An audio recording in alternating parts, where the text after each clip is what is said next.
good to go. Just making sure that everything is functioning the way it is supposed to. Hope everyone is having a wonderful day. Me, absolutely. Great day here on the farm.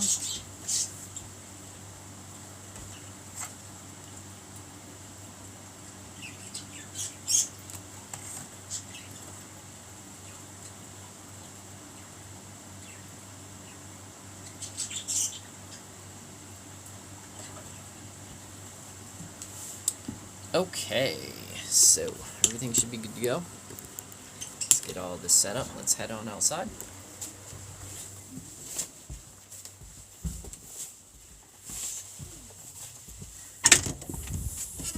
First things first, happy, for those that have not seen me yet this year, Happy New Year's. I hope you're all having a spectacular good 21. 21 has been good to me so far. It's been quiet. But quiet is sometimes what we're looking forward to. So I'm putting this in my car. It's always good to have a extra spare cooler in your car. I don't know if you guys, any of you guys practice this, but since we only go to town once a week, we keep a lot of important stuff in our car. Like we have a lot of bags and our coolers and such like that. We keep them all in the car so that they so we can reuse the bags. We can keep things cool. Now we are about 30 minutes away from the nearest decent grocery store, so that's part of the reason to do that. Or if we go to Sam's, or we go to other places, some of the local shops that we have that have cold stuff, it's just best to have a nice cooler and such with you. That way you don't have to worry about rushing back, or you know, when you plan around where you're going to go, you can focus mostly on the places that you want to hit up first and do a little bit of shopping, and not have to be so stressed about making sure all the groceries don't thaw out. So we always keep that in place. One of the things that you guys, some of you folks that maybe don't live very far away from grocery stores or don't do weekly or bi-weekly or multi-weekly grocery shopping, is it's always good to have extra bags, extra coolers. Even if you're going to use the little plastic bags that they have, you always have them break on you sometimes. So it's just a good idea to have all of the extra that you possibly can sitting around. So right now I'm getting ready to go collect some water for Lisa, because we're getting ready to go feed everyone. I'll keep this gate open. So if you guys want to see the gate I was talking about, right behind me. My gimbal is acting really silly today. Right there's the gate right behind me. That leads into the Farmacy Lab. So we're going to be doing some expanding of the lab this year. You guys saw the market gardens. I'm going to try to expand the lab into the market gardens. So we'll be doing some fencing up around that as well, to try to add that in, and adding a little bit more property to that as we do some expanding and making sure things function the way we would really like them to function. You guys can see the water is doing what it's supposed to do. It's collecting up in here, nice little pool for the ducks, but then it's also leaching over in there, and then it kind of filters in and drips down when it gets so high. It drips down into that, which somebody had moved these bricks, so could have been me, but I'm going to put this brick in here because the reason for these bricks was so that it slowed the water down, and so the water went into there when it got so high, and not down the path there. So let's turn on this water. Let's get some water loaded up, and we'll talk about a few other things today. So today I think we're going to talk a little bit about cold storage. So in the next couple weeks we'll be building a cold storage area, but cold frames, cold storage, things of that sort are good things to be talking about this time of year. So with cold storage is kind of a place where you keep your potatoes, and it's a good time. You probably would have had it built by now, but if you don't, On nice days, it's a good time to build it. But it's a place you keep your potatoes, maybe you keep your seeds, maybe you keep your stuff that can get cold. You don't necessarily want it to freeze, but it can get cold outside, and it's kind of a nice, safe place. So I have a cold storage underneath my house. We also have some cold storage in a few other places, but I'm actually going to be building this summer. One of the workshops is we're going to be building a cold storage walk-in to the side of the mountain, so we can walk into the cold storage, and so I can show you guys how, if you can utilize topography to put in a cold storage. So we'll be doing that. And then we're also going to be talking about today, we're going to talk a little bit about cold frames, which are things that you might want to think about start building right now, because it can jumpstart some of your cold hardy plants. You can start growing some stuff a little bit sooner, and with the glass and the plastic and the layout and such, you'll be able to start things earlier. Or you can also modify some of your raised beds into being cold storage. So excuse me, we're gonna be adding a bunch of new raised beds here. One, because of the rabbits. That way I don't have to worry so much on the fencing, and the rabbits can still adventure around and do their thing. But two, it's one of those things that I'm finding out as folks get older,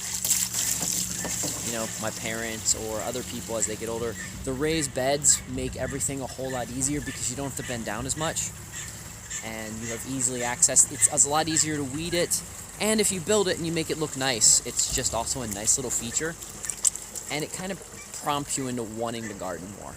Because a lot of times you'll have your garden and you'll rotor-till and things of that sort, and you'll just be like, I just don't feel like doing that. Or someone like me who doesn't do tilling, you have to grow your cover crop, or you have to put your crop down. You have to put your cover crop down and such like that, or your plastic, or your whatever you're going to be using, leaves, cardboard, paper.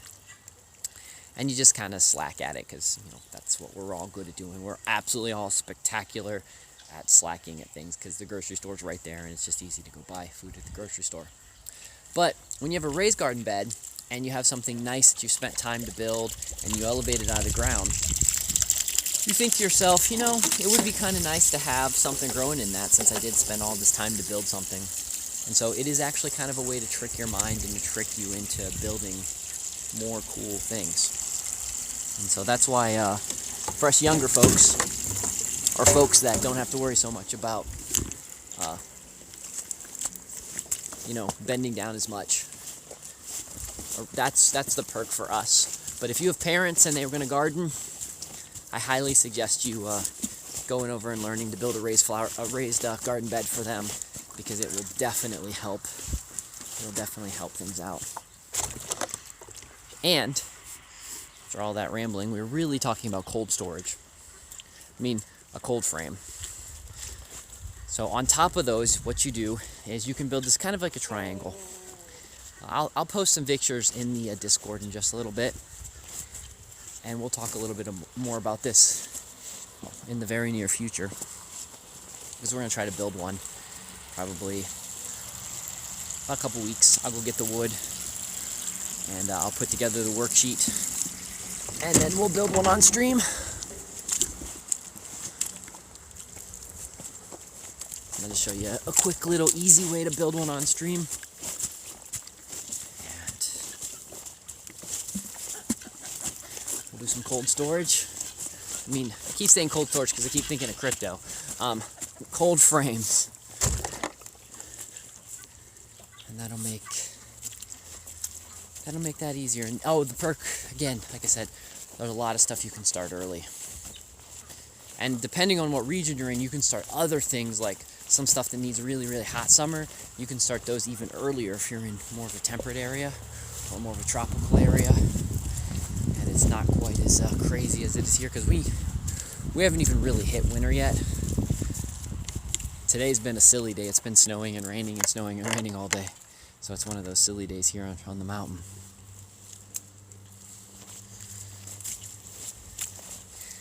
The other thing is we want to talk a little bit about today. I want to talk a little bit about taking care of the land and getting people to reconnect with their land. And not in the hippy-dippy, we need to save the environment, save the world type thing, but we do need to make sure that we keep our land and keep our environment as pristine and as functioning for us as possible. So, we don't want to do the crazy pollution, and we want to make sure that, we keep it as healthy as possible, because it is what's actually has the best potential of giving you a lot of food. So, if shit hits the fan, or even if shit doesn't hit the fan, and you just want to start growing your own food, and you just want to, just make some awesome stuff. The more you have, the cleaner your land is, and the more you can preserve your land and your neighbor's land and such like that, the better. So I'm going to work on throughout the course of this year, teaching you guys some tricks on how to convince people, or convincing might be a little too hard of word, to help enlighten people on why there is an environmental and an ecological and conservation benefit of your gardens and land. So, the hippies and the greenies, they're not completely wrong. They're just kind of, their focus is a little backwards. So we're gonna fix a spot right there that's leaking. I'm gonna grab some things. So if you guys saw me work on this yesterday, you guys saw I've been working trying to fix this dam. I knew somewhere over here was gonna pop. So right there is the hole. So we're gonna pop this extra brick in here, and then I'm gonna get some dirt and we'll backfill over that, but that's just enough to slow it down for just a bit. So I'm gonna set you guys over here for just a second so I can get this fixed, because I don't want to forget this. So let me spin the camera back. So what I'm gonna do is I'm gonna go over and get the shovel, and I'm gonna shovel in a couple mud spots right by wherever that head of that white duck is, and we're gonna put some mud in there. We're gonna pack it in there where I just put that rock. What it does is, with the clay and such, we're gonna have a little bit of pressure to backfill onto that mud, because we want to raise up. I want most of the water to be going through that pipe and not leaking into this the slower one yet. So I'll grab the shovel.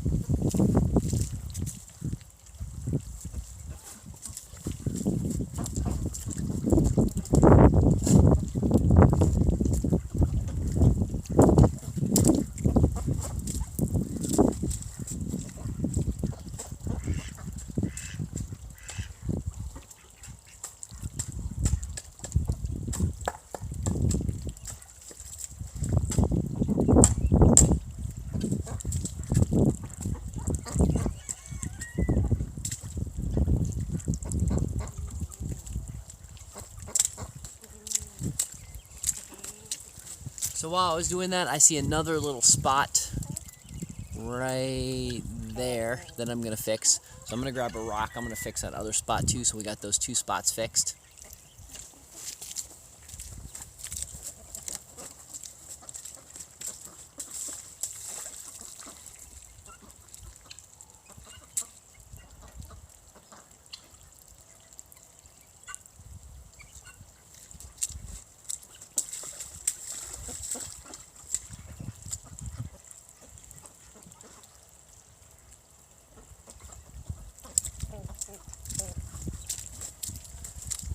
So what I'm doing is I'm starting off by interlocking rocks.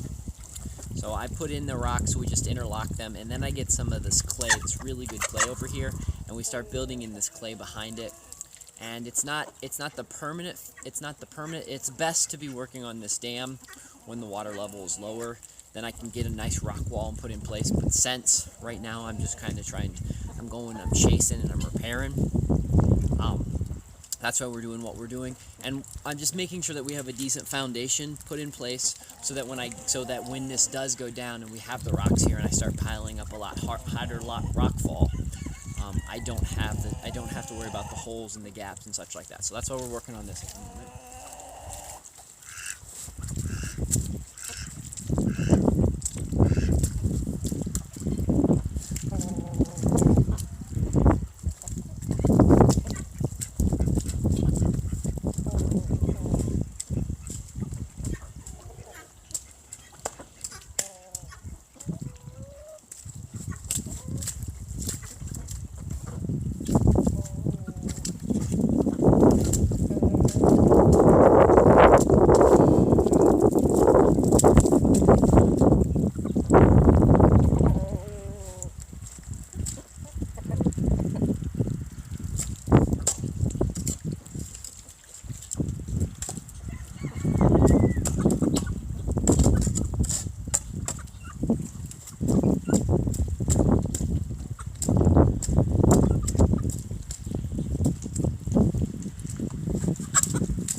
So I'll take the camera over there, we'll go look at what I just did, and I'll show you, and then I'll explain it to you guys again. So what I'm doing is I'm just trying to show you extremely poor man's way to build a pond over the course of years, and stuff that you just have to maintain without really spending any money.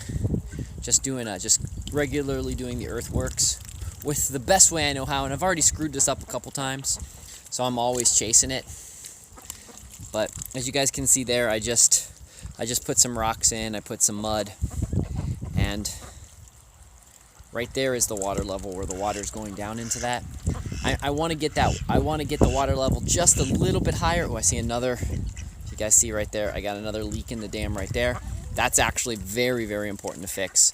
So I need to actually go over there and grab this. I'll show you guys why this one's important. So you guys can see how this is. You guys can see how this busted through this top part of the dam. What a way is if I don't fix this and bring the water level and get this fixed right here, the water will actually eat away at all of this, and it'll be another thing I'll be chasing hardcore. So what I'm gonna do is I'm gonna set you guys right over there. I'm going to get some mud, really get that packed in really well there. Since we weren't originally gonna be out here talking about fixing the dam, but sometimes different priorities become different things, and so right now this is definitely a priority to get this fixed. So let me spin this down so you guys can see what I'm doing. So you guys will be able to see we'll be fixing about where that chicken is right now. We're going to be fixing just up that way.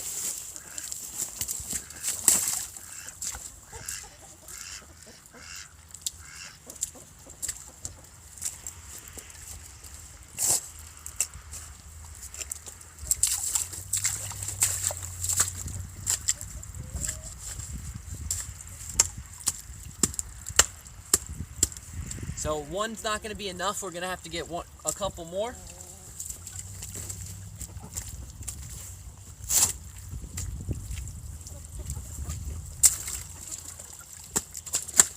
So if you're wondering what I'm doing is, so while I go back in here and while this is flooding and this is deeper back here, I'm actually taking areas because I'll build this.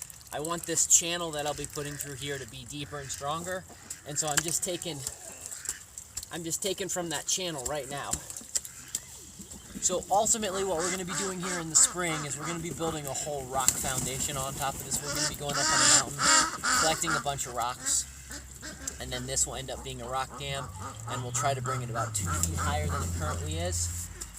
And that way, even if we have crazy flooding, or if more of the soil starts settling and such like that, we don't have to worry about the overflows and overfills as much.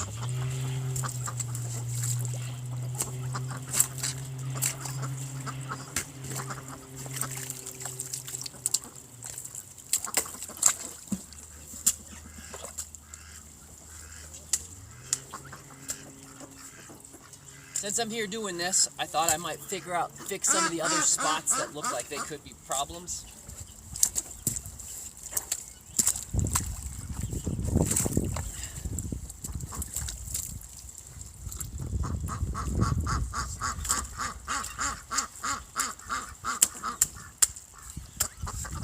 Okay, so I'm happy with this.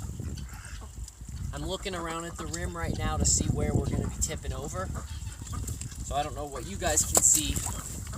Let me bring the camera up so you guys can see kind of what I'm looking at when I talk about the rim.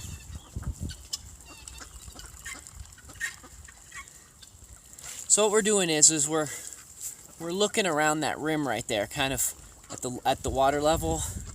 We're looking around that rim and we're looking for major gaps that are going to leak over. Right now I don't see a whole lot. The pipe is flowing very well. The water level is really close to where I'd like it. I'd like to get it another probably 4 inches higher. That's kind of my dream, but to get it that extra 4 inches higher, I'm definitely going to have to be doing some reinforcing all the way around the pond and such. So it's probably not going to be something that we focus too much on today. So I think we fixed the problem. Got one other issue that I want to work a little bit on, and then we'll head into the barn. And get that accomplished. Oh, So let me show you guys what I was just telling you about. So this used to be another overflow area. So here's the dam that I'm working on. I'm trying to bring the dam, the earthworks dam, I'm trying to double the size of the dam. I'm going to bring it out to here, and then we're going to be piling rocks and such on this earthwork dam. I have the pipe through here. This one just happens to have a double pipe. The reason for that is it's always good to have an extra overflow just in case one of them gets clogged or anything like that. Plus, it's an easy way I can get in there and clean it. So what I'm doing here is, since that's naturally flowing through here, this is where I want the channel to go through. I used to have this as a pond, but I've opted now that I think I want the pond to be further down this way, and I'm just going to make a nice little channel here. You can see that other little pond that's forming right there, and then I'm going to extend that pond, and we're going to do like that's going to be kind of like a U shape. So this will actually be deeper on this side, and then that pipe will go down and feed another pond that those ducks at. That'll feed that pond right there that the ducks are at right there. And then I'll be able to reclaim some of this right here. The purpose of reclaiming some of this right here is I've got some ideas, especially with this tree probably going to be dying. I've got some ideas of putting another garden plot in here, another little raised bed right here on the edge of the water, so I can utilize this always being damp.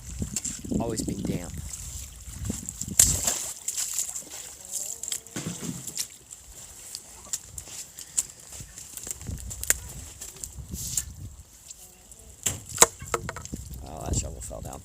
So this is the spot where I was just mentioning, guys. See how it's leaking right here? I'm gonna have to figure out some way to stop this, because if I don't mind this also having water in it, but I'll have to come back and address this in just a little bit. I'm gonna carry that. I'm gonna go carry that other water now that Lisa's out here. I'm gonna go carry that other water to where it needs to go. But this is also the other thing is right now. Let me go over here and spin around so I can show you guys. On the farm, there's always interesting stuff going on. So right now, that's actually a decaying tree. So as of right now, you guys can see how this is all mud. So the reason it's mud is because we're coming downhill. But right here, I want to try to get rid of how muddy and soppy this is, because this is prime growing area, and there's a lot of cool stuff that I can be growing here. But because I know now this is the second year in a row that this has been this soppy, muddy, and the ducks, of course, don't help with that and that kind of stuff. So what we're going to be doing here is, at one point we're going to put a greenhouse here. And I still might put a micro greenhouse, or I might put a raised garden bed with a greenhouse on top, like a little greenhouse on top. But we are definitely, what we're going to do is, now that we've got this little channel running right through there, I'm going to come up off of our bunny greenhouses.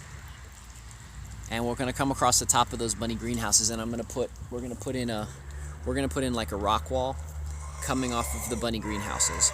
And then we'll have this particular area here. I'll heavily mulch this, and then we'll start thinking about putting in raised flower beds and such like this, and try to utilize this area, but still have the little paths for the bunnies and the ducks and such to walk around, but to kind of reduce the mud. That's the optimum way to do, since this is definitely going downhill.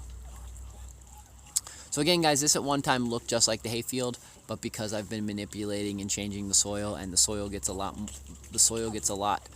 more moisture here, because now that where that pond is, what's happening is this is going downhill.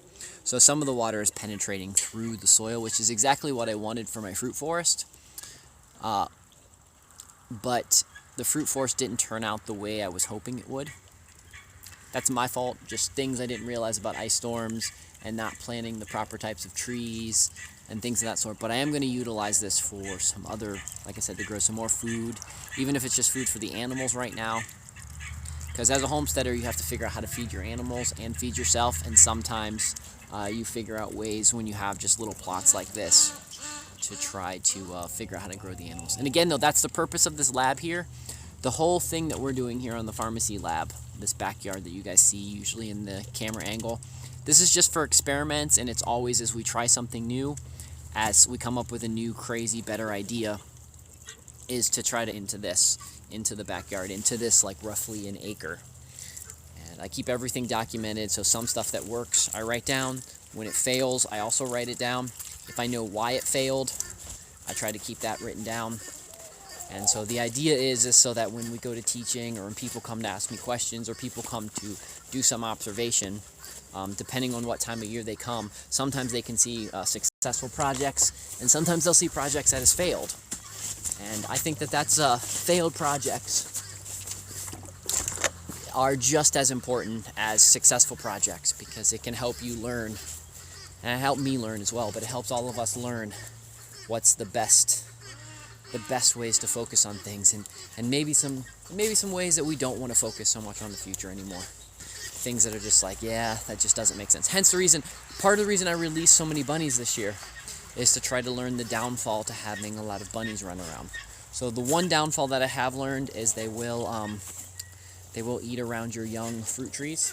So if you do have bunnies running around your yard, you do need to make sure that you protect your fruit trees.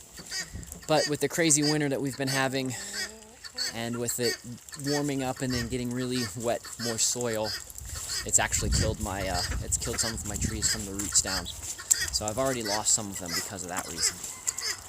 So the next thing I'm working on trying to do is trying to, even when we have a heavy rain, how to create the soil so that we're not always walking around in crazy muddy messes, and still be able to have ducks and chickens and such like that running around. So that's what we've really been working on. I've been succeeding back here, if you guys look. So back here we've succeeded. I heavily mulched this. So this was another experiment. This used to look just as muddy as everything else, but I heavily mulched this, put this wood mulch down, put a little bit of hay. I'll show you guys what it used to regularly look like. So right here by the door, where I haven't got it heavily mulched or anything yet because I need to fix the door, this is what the backyard used to always look like, but we have since fixed it. This is the future Chaz Garden 2.0. We've been putting all the chicken hay. We're gonna build this up, make this a nice raised bed. What I'll probably do is, after we get the bed up to the size, I'll probably redo these, build this up, and this will be right at about waist level, was kind of the idea, and then we'll be able to grow a bunch of stuff inside of this. That's the goal with that.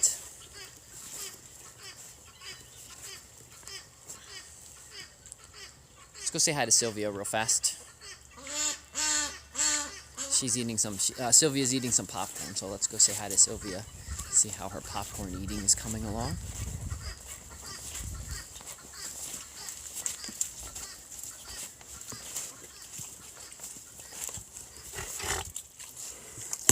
All right, Miss Sylvia, you like your popcorn? Is it yummy?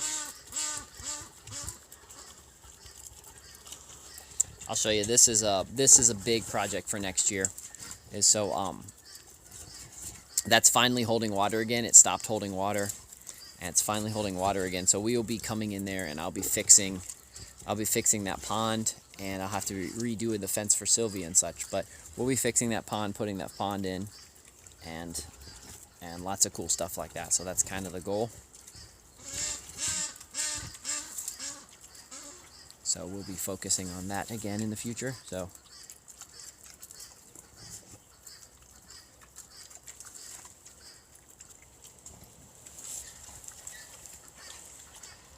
these are my maple trees. One day I'm going to learn how to tap maple, and we'll be able to make some more of my own maple syrup. But that is I haven't learned that trick yet.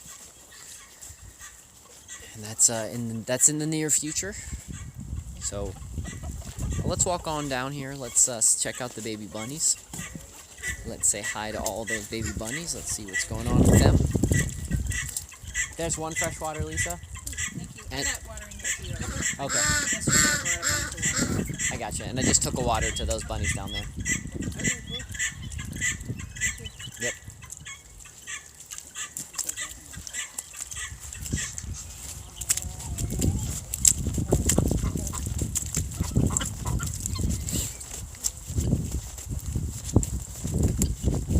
We're going to look at the baby bunnies, and we're going to go over to where I will show you some of my plans for modified wood frames. But, of course, we want to check out baby bunnies.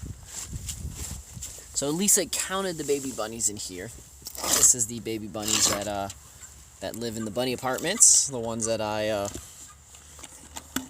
misgendered again this last year. So, peek down in here. You guys can see full of baby bunnies, full of bunnies. It's just bunny fantastic.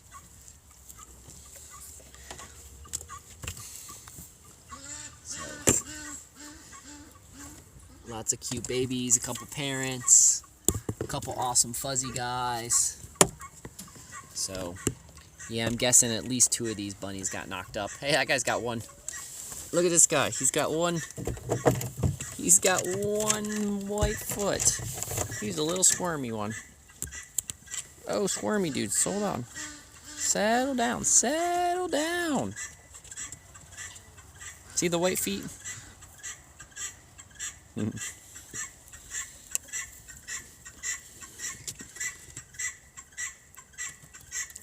These guys definitely have a lot of Angora in it. So what we're going to have to do is when they get a little bit older and they don't need to be around their moms anymore, we'll probably take out all the babies in here, put all the babies in a new cage, and bring this. So anyways, everything in you, what's crazy is every bunny in this cage right now is a bunny that was a baby this year. Everybody was born this year. So let me show you one of the cool. Right there's one of the cool guys. He's one of the more interesting color. He's a gray. He's like a gray and tan. So lots of baby bunnies. I have a camera on this one, so you guys can see this one. So I know we'll try to be handling these guys a little bit better. But again, I've told you guys many times, if you're in southern West Virginia or passing through southern West Virginia down 77 and you would like a baby bunny, hit me up. I've got a few to spare. These little guys aren't quite ready. They need about another 3 weeks. But man, is this one adorable. Look at this guy. He is absolutely adorable. I'm going to show him that me and Lisa's going to go, let me go take him over to Lisa real fast.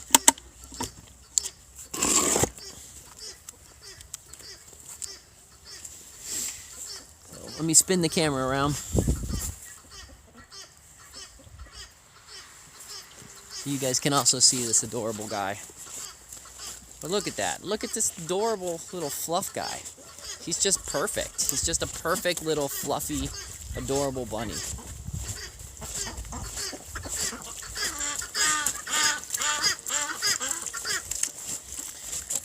I think Lisa's still in the barn, so we're going to walk into the barn.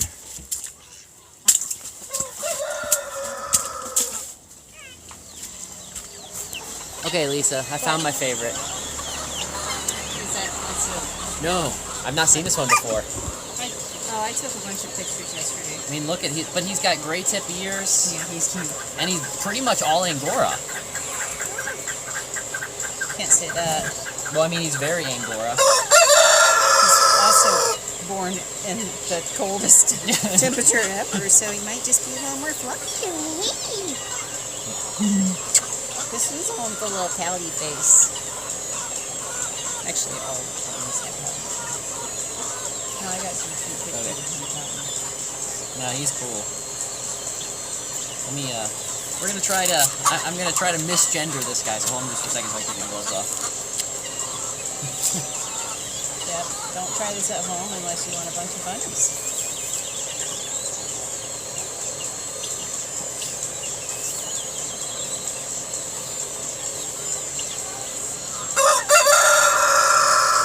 My initial reaction is a girl. So, what do you guys think? Does it look like a girl in the face? Does it need some makeup? That's what people test on. We're not gonna test on you, Bunny. Don't worry.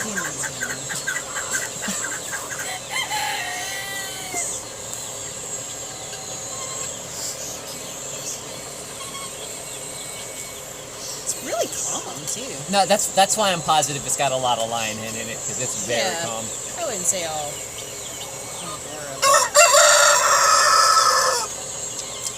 Right now we raise most of our animals for eggs and for breeding purposes and to sell them to other people. Lisa's a vegetarian, or she lives a vegetarian lifestyle, is I guess the best way, is probably a better way to put it. So.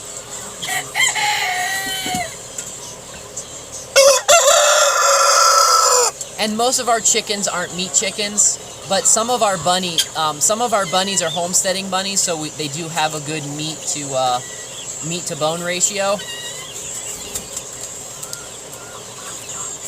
So if there is folks, not this particular guy, we've been breeding in some lion head. Well, they bred in their own lion head mix into this line, but some of the other bunnies, they have a really good meat to bone ratio, with the idea that if you're going to eat them, they would be good for that. We also are trying to breed in lots of really strong personalities, like really good personalities into our bunnies, so that if you do decide you're going to have bunnies on the homestead, they're multiple purposes. You can use them for pets, so you can have a pet income.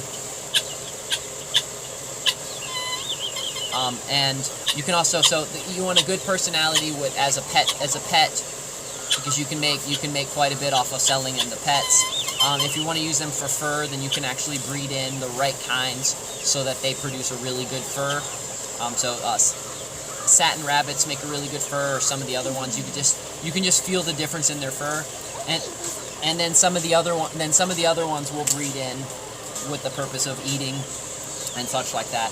But the other great thing about rabbits is if you want to raise them for, maybe not eating purposes, and maybe you just want a couple yourself,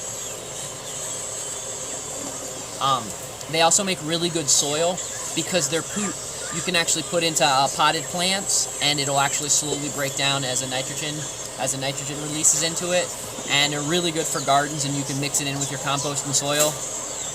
So, and you'd be surprised. I think, isn't it rabbits are the most popular pet in the world? Okay, yeah, the rabbits are in the top 5. Lisa said that she thinks they're third. But yeah, rabbits are in the top 5 most popular pets in the world. So, and again, you can house train them. So some people, like, we have 2 rabbits that live in our house that run around. So, they make a really good house pet as well. You just have to spend some time, training them to poop in a cat litter box and such like that, and then have some hay and such for them to jump around in. So, currently I'm not growing any cannabis plants on the property, because it's still currently illegal here in West Virginia. But what's the one thing about growing cannabis plants is the stems and all the stuff that you're not going to be using for either make the CBD oil or to make your smokable product. You could actually feed to the rabbits as a food source. They would really, really like that stalk in that, and the leaves and the plant of the cannabis plant has a whole lot of nutritional value for rabbits and such like that. So they actually would be a very good, if you lived in an area where you could grow pot, and you were allowed to grow it, and you were growing a large amounts of it, all your byproducts you could actually use to feed your rabbits. And then the rabbits, their poop, you could be adding back into you can add that back into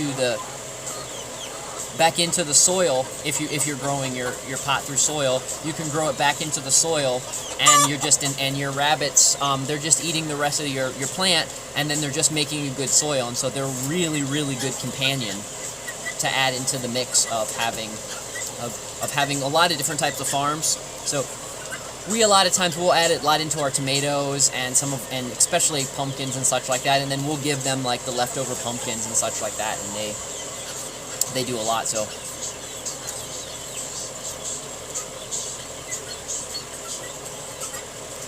yeah, if you champion, if you need to bounce some ideas off of, you're welcome to either join my Discord, or if you go to the Mavis Institute.xyz, you'll see my phone number, and you can text or give me a call on there. And I'll be more than happy to help you with some of the tricks and some of the tips that I've learned So I've got some ideas with hogs depending on what your purpose is for the hogs and such. Okay, cool. I just want to always remind people, sometimes I forget that some people got online and stuff like that, or some people changed their name. But what's cool is there's a couple different types of hogs, and they're finding out there's a couple ones instead of the big white hogs, especially if you're going to butcher them. But maybe you want to breed one gap through. There's actually some other types of hogs that produce really spectacular, like highly desired meat, are easy to breed, and are like a quarter of the size of like Sylvia. So you don't got a 600-pound pig going around. You maybe only have like a 200-300-pound pig going around. And I also give you a link. I also have some links of some really, really humane butchering for pigs and how to train it from day one so that on the day you're ready to butcher that pig, you can do it yourself and it never gets stressed out because it's used to that particular thing. So there's lots of great ways for stuff like that. But also, if you end up falling in love and decide you're gonna keep one of your pigs, they're probably one of the best guard animals you could possibly have on your farm. They'll keep bears, they'll keep coyotes, they'll keep mountain lions, they'll even keep some people away. And so, instead of maybe spending all this time on a Great Pyrenees or something like that, just have yourself a nice pig. Yeah, so yeah, it's totally possible. I know some folks that have done that themselves, and I also have some links to some videos of some people that are just focus on the very most humane way to process pigs themselves and to give them the best possible life and to use everything that pig, like pretty much the idea is you should use everything but the oink, and that's there's some great stuff. I'll add that resource. I'll add that resource onto the Discord. But yeah, bunnies are something that you should definitely think about. If you are, I'm not sure where you're located, but if you're ever passing through West Virginia this year, or passing down 77 in West Virginia, hit me up and I'll give you a couple bunnies so you can have your kids, so your kids can start off raising some themselves. So, well, I'm gonna go put this guy back. He has been super chill this whole time. Like, you closed the door, right? Yeah, I closed the door. Yeah, yeah. No, this guy's been super chill. He might end up being one of our new education animals if he stays or she stays or it stays. Stays this chill. This will be a perfect bunny to bring around to people. One thing is, if you are going to have bunnies and you're going to show to people and things of that sort, their claws get really sharp, and you do need to have like a good cat claw nipper, so that they can so you can clip their claws so you don't get scratched so often. But let's head on out. Let's get this guy out to the other guys.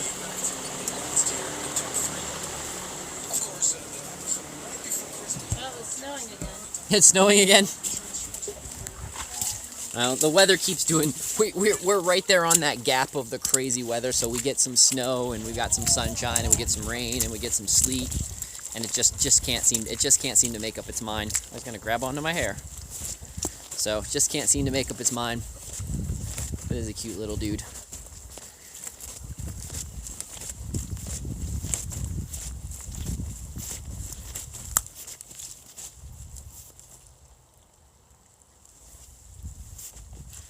Yeah, this guy, that's the reason I like lion heads. Lion heads are the most docile, like, chill of all the rabbits that I've ever came across.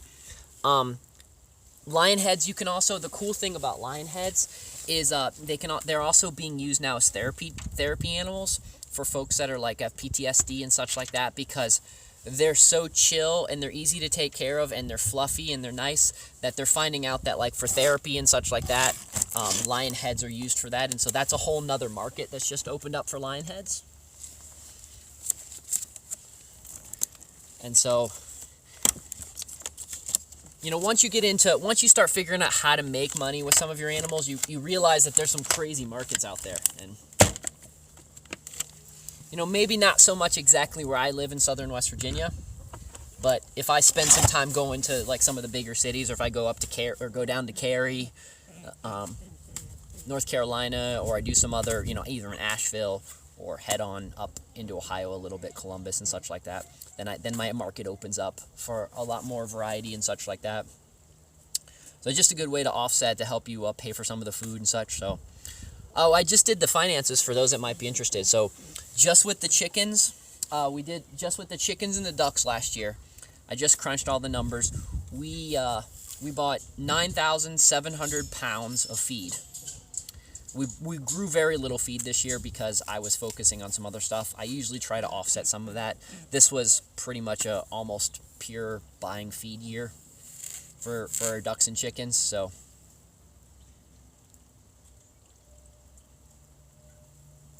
I bought 9,700 pounds of feed last year, and it cost me about $2,500. So roughly we go through about 26 pounds of feed a day just with the chickens and the ducks. So this year I wanted to have it was actually perfect. It turned out that way because it's been a couple years since I had 100% or almost 100% animals on feed, because like I said, we try to offset some of it by growing some of our own food. This year we didn't focus so much on that, so it's good to have another year into that mix. So this year I'm going to not only are we going to try to grow quite a bit of our own feed, but we're also going to try to reduce what we buy into store. So the first half of the year, before everything grows, of course I'm going to have to buy everything at the store. So we're going to be playing around with some numbers and trying to optimize so that the animals are getting as much food as they possibly want. They're nice and healthy, but we're not wasting anything. Because waste is one of the big things that you're going to find out on the farm, that until you find that balance, you're going to waste some food, you're going to waste some stuff, and you just gotta tweak the numbers. You gotta play around a little bit. It's not as hard as it sounds. It's just the one thing about animal husbandry and raising animals and such like that is you're always just playing games. You're always just dancing around. You're always trying to figure out what's best for the animal. Because I don't just go buy commercial feed. I don't just go buy the same stuff that they tell you to buy at the store. I mix my own, so I'll buy a couple different feeds.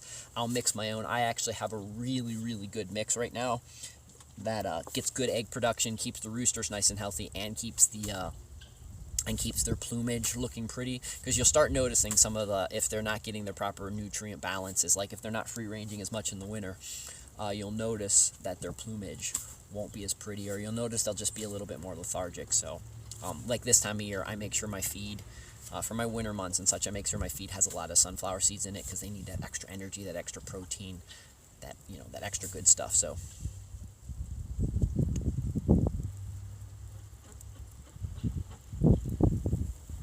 I would love to say that I kept really spectacular, but I would say that I have to force myself to do pretty good. So I have calendars. I wish I was more meticulous than I was, but I do keep track of everything. Everything that we pay for the farm gets written down and gets put into a book and that kind of stuff.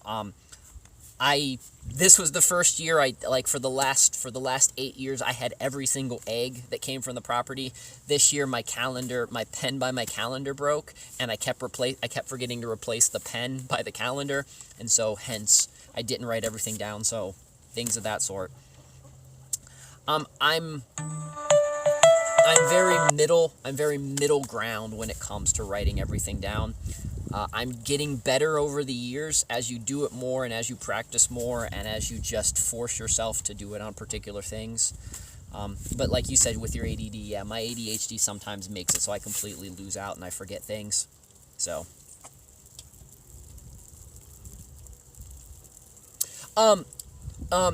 Justin Rhodes, I really like what he's doing. I really like his channel. I like what he does. I do things different. I'm far more of a permaculturist than he is, and I do things different than the way he does, but I think it's really cool to see how his farm's evolved with kids in North Carolina and all of that stuff. My only pushback to his channel, and I understand why he does it, is that seems a lot more drama than you need to be on a farm. Lots of crazy stuff's naturally going to happen on a farm. It seems like drama's happening all the time on that farm, and it may be true. And I just don't realize, how much drama I go through, and I just don't talk about it as much. And Joel, I've been past polyface farms in Virginia, And what Joel's doing is absolutely spectacular. He's actually showing you how to do a very humane factory farm by just making it as like your main industry, where you can turn it into a really good way to properly raise animals, produce high yields, bring in lots of people, do awesome stuff. What Joel's doing is Joel's showing you how you actually can feed the world by raising animals yourself and such like that. So the two of them, I really, really like what they have to do.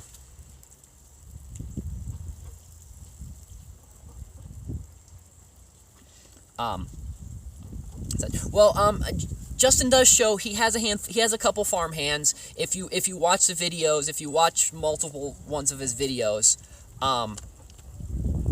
you'll notice that there'll be different people in the video in the farm hands, and the kids. You'd be surprised how much kids actually can do on your farm. So there is definitely things that he's doing and stuff like that. So,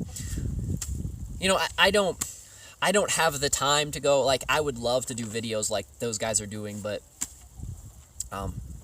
with just the homesteading here and the teaching the classes and doing the outreach programs and such that I do, and because I'm lazy, so.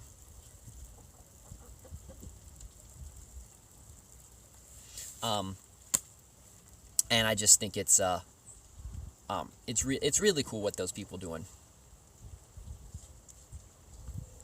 So I just you guys just kind of get raw me here on the farm. When I've got time, I just live stream and we go feed the chickens. Or most of the time, as you guys notice, I sit around and we hold bunnies, and Lisa does a lot of that kind of work. I do a lot of the big, heavy grunt work. Like I carried the water in. I've been working on it yesterday. The reason I didn't stream yesterday is I was working on trying to fix some of that earthworks dam, and we've got some other big projects that we had to work on. And I don't currently have the technology to be able to talk and stream and make it entertaining, other than just watching me work, and that seems like that would be rather boring. So, and this is what I do. Like, just play outside all day, and we work on different types of projects. But in the future, when I get interns and we can have major big projects to work on, that'll be really cool. And I am going to start making sure that I live stream all of my workshops from now on. So we're going to be doing a couple workshops. Well, thank you, man. That's what I wanted people. I want people to understand. I don't want people to be afraid. I was a city kid, so I had no idea what homesteading, what farming, what any of that kind of stuff involved. And I just wanted people to see what it was like with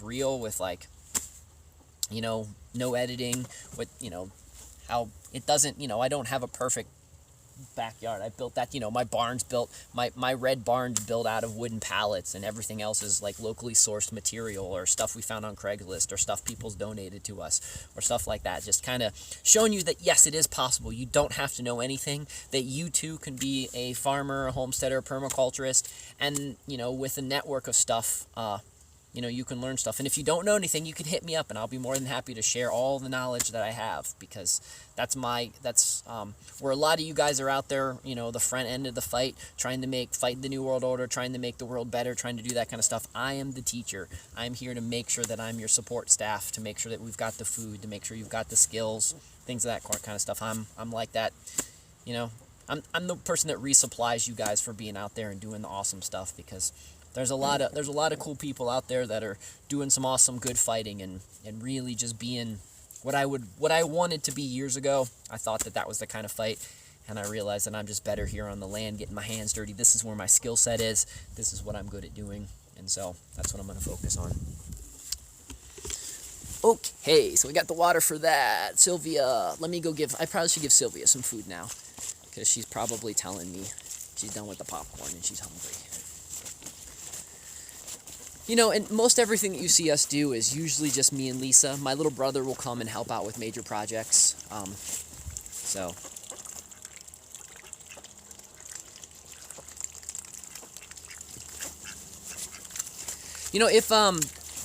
Champion, if you're not belong to the website permies.com, you should join permies.com. It is a whole permaculture. It's a whole permaculture website. What's cool about the permaculture website is there is an eclectic group of people on there, man. There are some preppers, there are some homesteaders, there are some hippies living in communes, and some developed, but we all seem to get along and have great conversations and do really cool stuff together. But if you're not part of Permies, you should check that out. Permies definitely is a cool place. It's where after I did my online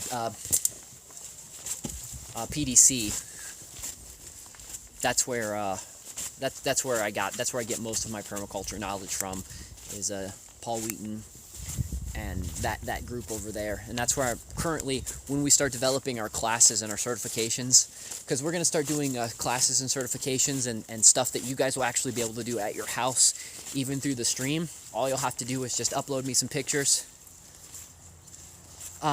Just upload some pictures, and through the Mavis Institute, I'll look through the pictures, and we'll get you certified in stuff. We'll get you certified through the Mavis Institute with pictures and your skill set, such like that. That way, in the future, maybe some of you guys can use that to, maybe make some money, or, just teach people other things, or just get out there and grow things yourself, and you just feel like you've got the knowledge base. So we're really, as in when it's like me and one of my buddies are kind of developing these programs right now, based kind of how Permies does things. And we're going to be having that and building that up. And you can always come here and learn the certifications. So,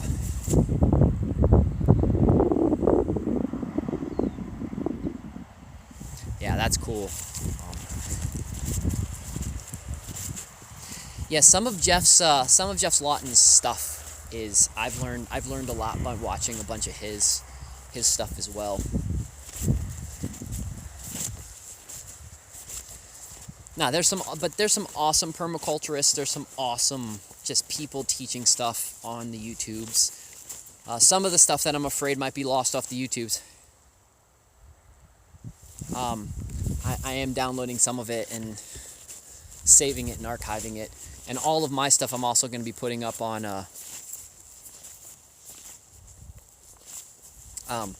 I'll be putting all my stuff up on BitChute and such. So Dimatra, I'll have to show you if your sister's got a good worm farm. There's some pretty awesome plans on modifying that worm farm and building things bigger and building some yourself. So worm farms are really easy to build yourself. I mean, they're cheap. Sometimes they're pretty cheap to buy too. So, and then depending on where you're at. And if you're ever going to if you're going to watch my workshop on teaching you guys how to build composting toilets, having one of those worm farms to start you off really can help out with you jump starting your composting toilet. Sense that, so.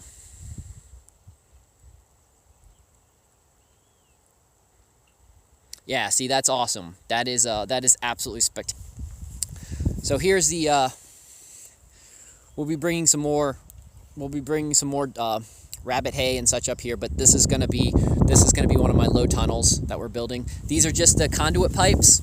I did a workshop. I did a quick little video a couple months ago, but these are just conduit pipes, and inside the conduit pipes, into the conduit pipes is just some rebar, and some conduit pipes and some rebar. And we're going to be putting all that in. This is a modified root strout. This is a modified root strout because I'm actually going to be covering. I'm going to be covering these, so kind of more of this type of thing.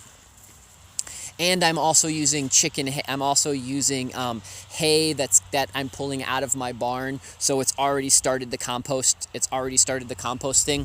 Over here, those strips right there, those. As soon as March comes around, I'm going to be putting more hay, just straight hay on those. And those 5 strips right there are just pure root stout. However you say her name. I can never say her name right. But yeah, I'll probably get that. I'll probably take that bale right there. I'll roll it up here and I'll put it across those 5 strips. And some things do really well in just hay, and other things do really better when you've got the stuff from cleaning out the chickens. And then this is kind of the idea, to be able to put put some plastic over this so I can make some little low tunnels and really kind of heat up stuff, and I should be able to grow some really, really killer tomatoes in here. And plus, with the plastic over it, it'll stop the deer and the rabbits from getting in here. And then for those that didn't know, we just started working on this, so I'm going to be extending all the way. I'm going to be extending all the way up here. Part of the reason I picked this mountain, or this slope right here, it's pretty level. I don't know if you guys can see how much the slope is. It's nice because the water runs off here, and so I don't have to worry too much about these flooding so much. I may have to put in a deer-proof fence, or I may just have to build a triple the size of the deer garden that I grow up on the other way. But I'm gonna walk over here. These are some of those free trees that I got. Just checking those out, seeing how well they're doing. Looks like they're all doing well in here, so that's good. They're not being browsed. So, and yes, you'll notice that I left a brush. I left a gap here. The idea is a lot of stuff does really, really well on edge.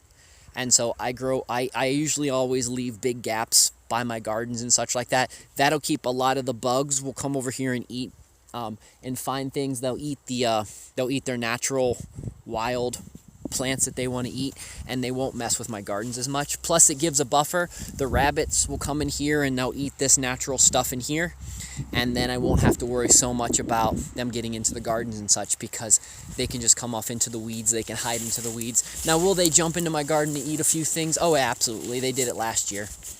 But having a little bit of gap like that, and in some edge, definitely makes a world of difference. Specifically with bugs, and those kind of pests, it seems to make the biggest difference.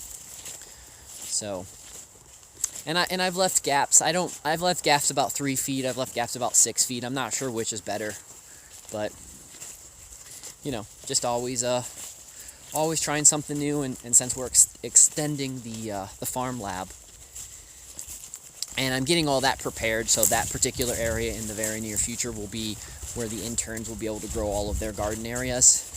And so when the interns come, I want to give them about a ½ acre of accessible land, and whatever they choose to grow there, whatever they choose to do, that's 100% theirs. So they'll be able to use that to make some extra revenue and things of that sort. And then they'll have me to bounce ideas off of, and labor and such like that. So, because with my intern program, I want interns to be able to, when they're done being an intern here, I want them to be able to walk away with knowing that they're confident that they could move to a homestead or move to a raw piece of land and be able to jump in and start doing what they need to do. So,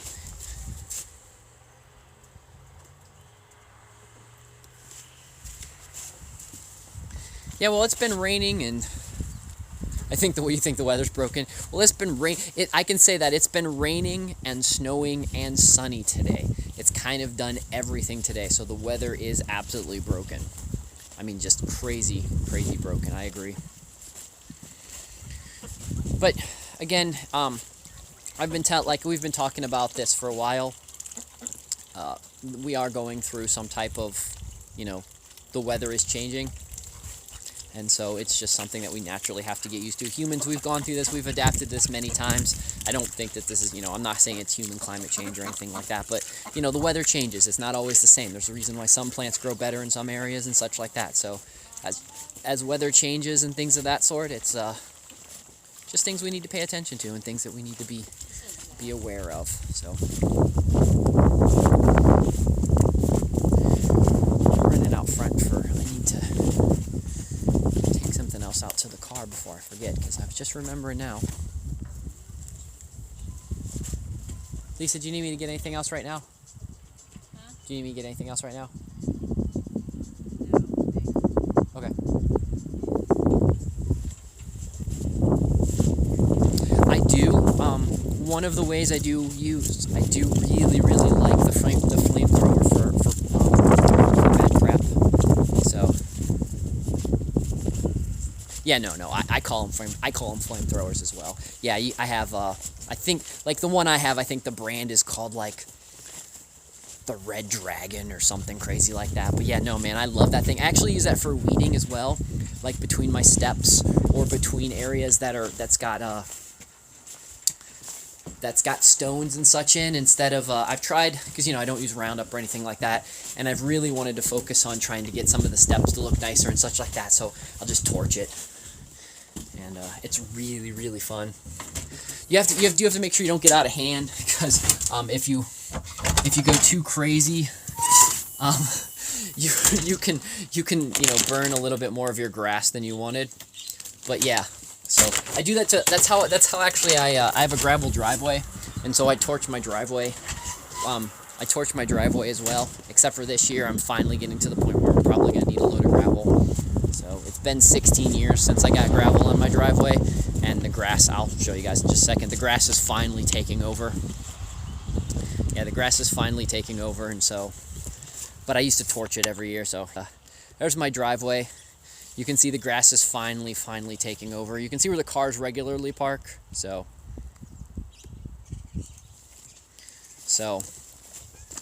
but we'll put another load of gravel in here, and then I'll just torch it up. Like right here, this is a good example. We'd come in here and torch all of this grass right here. It'd still be good, and we'd still be able to get that functioning the way this driveway would still be good. So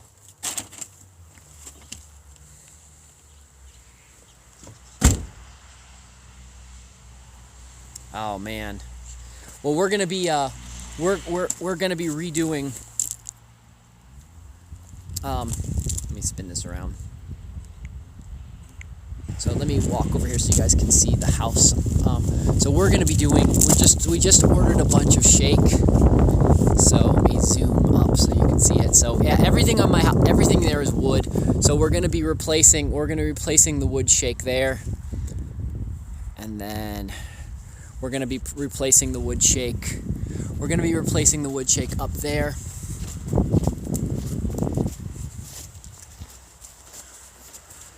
And then, so you guys can see how the house needs a little bit of, I painted it and scraped it last year, but it's still bad in spots, so it's gonna need a little bit of extra thing. But we have the scaffolding. We have actually the scaffolding already set up here, because I don't know if you guys will be able to see it very well, but we're gonna re-put the shake back in all the way there where you can see the wood. Somebody before we bought the house replaced that with like this crap wood, and so we're going to be taking all that out, and that'll be a nice strip of shake in the very near future. But this scaffolding, this pump jack scaffolding is just awesome. It's better with two people, but you can do it with one. But we're going to be replacing that. So, and then any of that up there, any of that shake up there that needs to be redone, we'll be replacing that. But what's cool is like you got weird stuff, like I have no idea why there's shake right there in the house. I don't know if, just in the 1890s, early 19th century, if they decided that they just had some extra shake, or if that's supposed to be all the way around. But and then we can't really see the gingerbread up there right now, but the cool gingerbread that's up there. So yeah, no, I absolutely adore old houses. It's one of my other passions. Hence the reason I moved here to Southern West Virginia, is to take care of this old house and to preserve it and such like that. So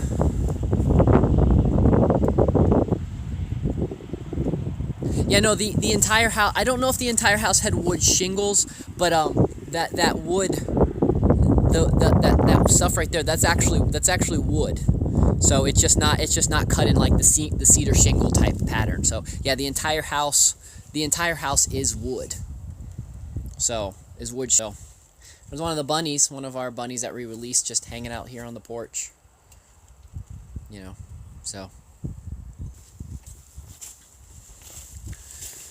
And then I'll show you guys, since you guys like to see projects. Next project we're going to be putting in a new wood floor on the porch. So that's next on the list, is to be putting in, and I'll show you guys why. So right here, over time with snow and winter, as you guys can see, the wood floor broke, and so we'll need to be fixing that and such like that. Hey, thanks for the lemon. And welcome to the, thanks for the follow as well. So, knock on wood, we rarely lose an animal. Part of the reason my backyard has all the trees and I keep the brush growing up high and things of that sort is that stops the aerial predators. That gives the chickens and everything else. Places to run in and hide. So like, I'll spin you around. So like, if they can get into brush like that, and they can get in there and hide and such like that, then even during the winter months, the hawks and such can't get in there. And then I technically have the entire property slightly fenced in, and that does a really good job of keeping the foxes in such a way. Plus, I've not eradicated most of the stuff on the property, so I have a lot of little wild spots on the property. So as we got 33 acres here, so I might have a total of 5 of that 33 acres. That might be a little high, I say, but closer to 4. 4 of that 33 acres is still wild edge. So it's not all together, but there's little patches of wild edge together. That gives places for chipmunks and mice and wild rabbits and wild turkeys and pheasants and such like that to grow. So I'm in southern West Virginia, so a little town called Flat Top. So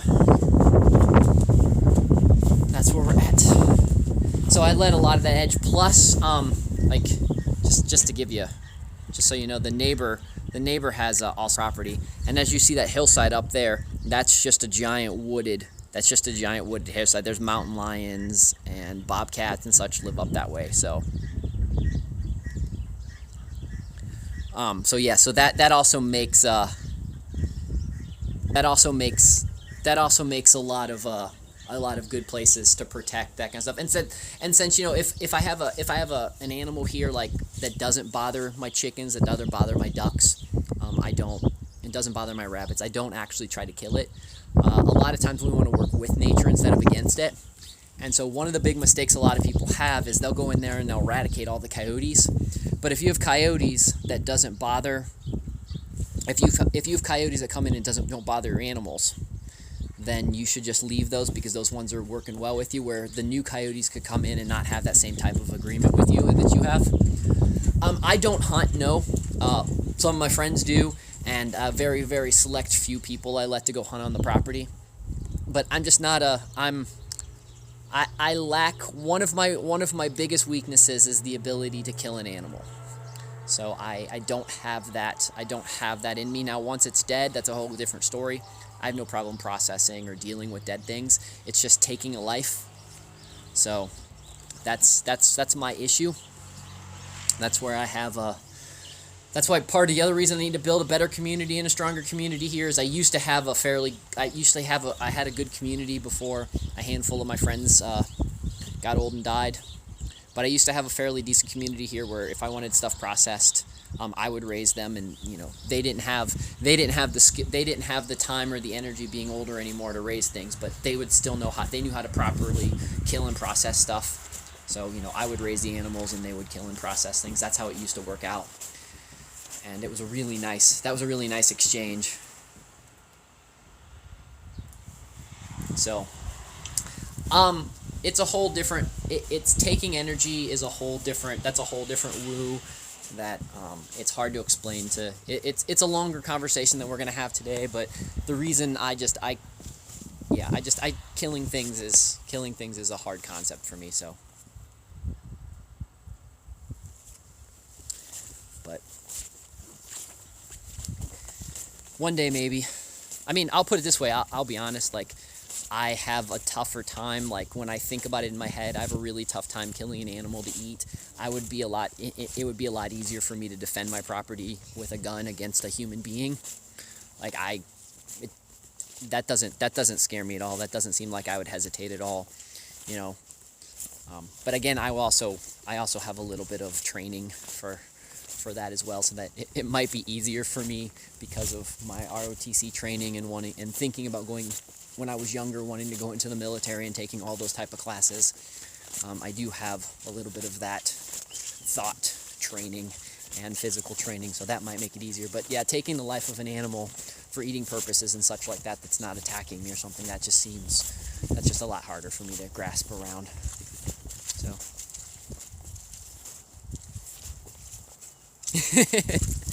okay, fair point. Yeah, I don't. Psychologists can call me a lot of stuff. So, and actually, if I would shrink myself, I would be surprised. I would probably call myself that as well. You're probably correct. So yeah. I'm also gonna, for those that may be just popping in again and just peeking through, yeah, we're still down here in southern West Virginia in Flat Top. I'm still working on really hard to try to build community.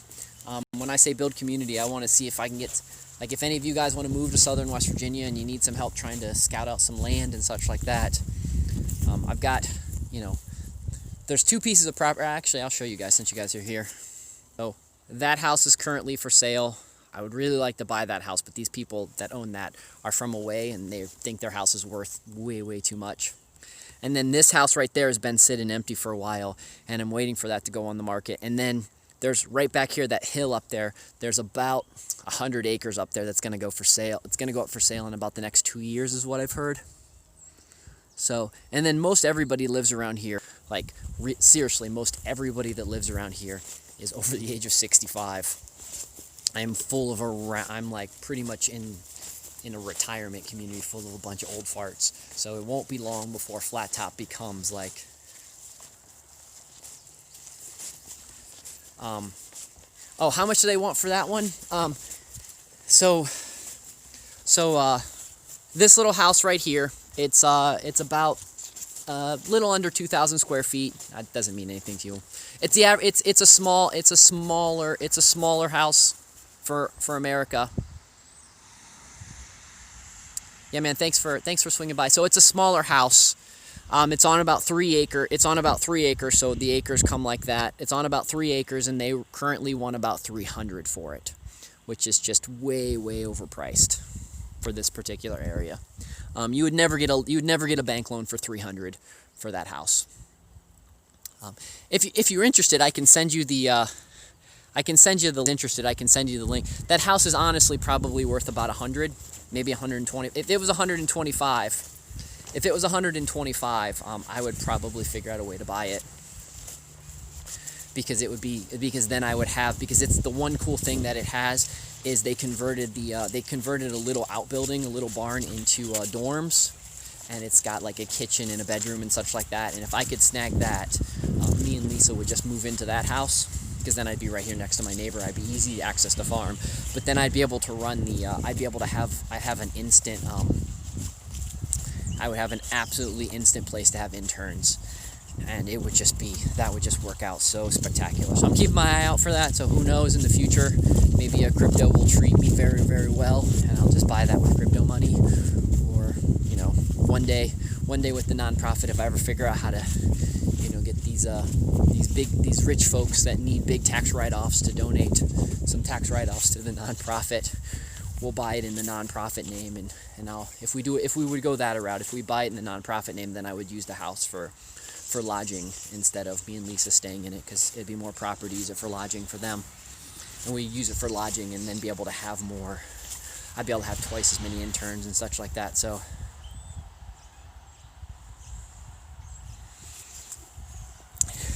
yeah, man, I'll see you later. No, I'm not selling timeshares yet on the property yet, so maybe in the future. But yeah, man, have a wonderful day. I will see you in the future. So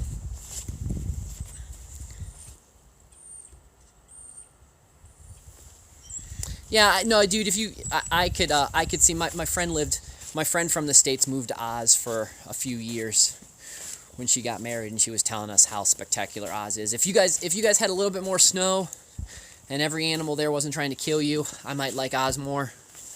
Personally, if I was going to move to that side of the world, I'd probably move to New Zealand. I'm probably more of a Kiwi than I am an Aussie. Though I don't know, I only know a little bit about Tasmania, so I probably would be closer to a Tassie maybe than a Kiwi. But when you're talking about that side of the planet, those kind of areas, I I like cold. I like snow. So, okay, friends. Well, I think I'm about to head in. So thanks for walking with us and going on this tour and feeding the animals and checking out the baby bunnies and all that kind of stuff. We'll be doing some more stuff. So all of these videos now, I'm going to be putting them all up on BitChute. It's in the category of Fortnite. I'm sorry, dude. I really thought I changed the category to chit chatting. It must have changed it back. So I will make sure that doesn't happen again. But thank you for letting me know that this showed up in the Fortnite section, because it wasn't supposed to. So friends, again, if you want to join the Discord, !Discord. You guys, if you want to join the Discord, jump on the Discord. If you guys want to, again, we play sometimes in the evenings. Namatra and Mark Boggs and some other people. We chit chat and play around in Minecraft and build some stuff in Minecraft. If anybody wants to join us on that as well, you guys can. And other than that, I'll be doing this show every day. I'll be uploading all of the videos to my BitChute account, because I'm going to start this year. I'm going to upload everything to BitChute and such like that. And other than that, Wednesday or Thursday night, I'm not sure yet. It's kind of up to what everybody wants, but Wednesday or Thursday night is when we're going to be moving our nightly show to, and so we'll be talking about all the crazy stuff we talk about on Wednesday and Thursday night. That's more the conspiratorial. That's more the really getting into the nitty gritty. This is just your everyday scene, what my life's like, and going for a walk. So, anyways, happy 21 to everyone out there, and I will see you guys all tomorrow. It's the Baron, Doc, Justin, whatever you guys like to call me. Have yourself a wonderful rest of the day. Adios.